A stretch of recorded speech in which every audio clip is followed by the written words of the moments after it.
कि आप बाबा साहब को न मानकर आप सिर्फ मनोरंजन के साधन के रूप में यहाँ आए हैं।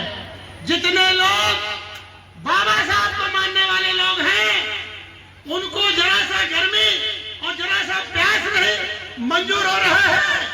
आप कल्पना करिए साथियों, ये उनके बेटे हैं, इनके चचा जो यहाँ बैठे हैं, इनके चचा जब बाबा साहब आपके अधिकार को दिलाने के लिए लंदन जा रहे थे तो वो मर गए, और वो बाबा साहब के बहुत प्रिय बेटे थे। साथियों, माता रामाबाई ने कहा कि बाबा साहब आज आप जा रहे हैं और आपका सबसे प्रिय बेटा मर गया है, तो जानकर आपको आश्चर्य होगा, कलेजा फट जाता है। बाबा साहब ने कहा कि ए रमा, यदि इस बेटे के लिए आज मैं तो देश में करोड़ों करोड़ों बेटा की ये मनवादी हत्या कर देंगे, मौत हो जाएगी, इसलिए मुझे जाने दो।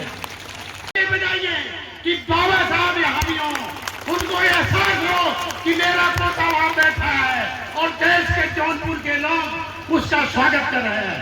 तो जोरदार तालियों से आप स्वागत करिए। इस कार्यक्रम में मुख्य अतिथि के रूप में भगवान के साक्षात दूत के रूप में विराजमान यशवंतराव भीमराव अम्बेडकर जी बैठे हैं। मैं हम लोग ऋणी हैं, पूरा भारत नहीं, पूरी दुनिया बाबा साहब का ऋणी है। पूरी दुनिया को बाबा साहब ने जो जो दे दिया, उनके बेटे यहाँ बैठे हैं। अगर बाबा साहब रुपया कमाना चाहे होते तो आज बिल क्लिंटन और जो है कि जितने भी दुनिया के लोग पैसे वाले हैं, वो बाबा साहब के यहाँ दरबारी करके इतना रुपया बाबा साहब कमाते। लेकिन बाबा साहब ने रुपया न कमाकर आपका सम्मान किया है, आपकी मर्यादा की रक्षा किया है।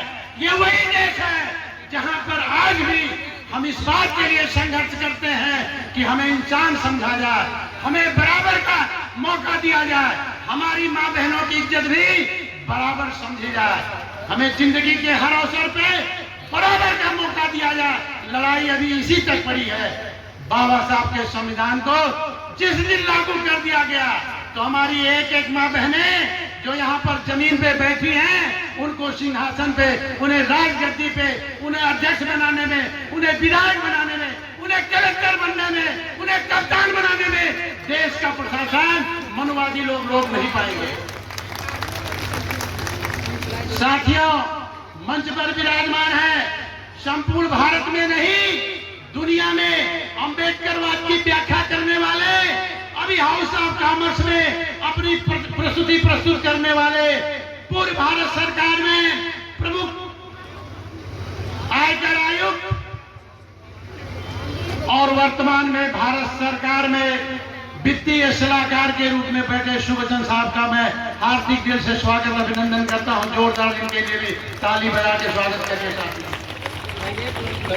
गया प्रसाद जी भी देवरिया और श्रावस्ती के धरती के चल कर आए हैं, मैं उनका भी स्वागत बंदन अभिनंदन करता हूं। साथी हमारे बीच में बाबा साहब के रथ को आगे बढ़ाने वाले, बौद्ध धर्म को आगे बढ़ाने वाले बौद्धिस्ट यहाँ बैठे हैं भंते जी, उनका भी जोरदार ताली से स्वागत करिए। साथियों, हमारे मित्र डॉक्टर सिद्धार्थ जी, doctor Lalji Prasad ji, doctor Rajesh ji, doctor Pramod ji मंच पर बैठे हैं, मैं सबका स्वागत हार्दिक वंदन करता हूं। साथियों, समाजवादी पार्टी के राष्ट्रीय प्रवक्ता राकेश सिंह जी भी आपके बीच में बैठे हैं, बहुत ही बौद्धिस्ट हैं, अम्बेडकर विचार के ओतप्रोत हैं, मैं उनका भी स्वागत करना चाहता हूं। साथियों, स्वागत संपूर्ण मंच का करते हुए साथियों, हमारी गायक साथी जिन्होंने धूम मचा रखा है, चाहे गाजीपुर से चल कर आए हैं, प्रतापगढ़ से चल कर आए हैं, चाहे साथी देश के कोने कोने से आए हैं, सभी गायक साथी,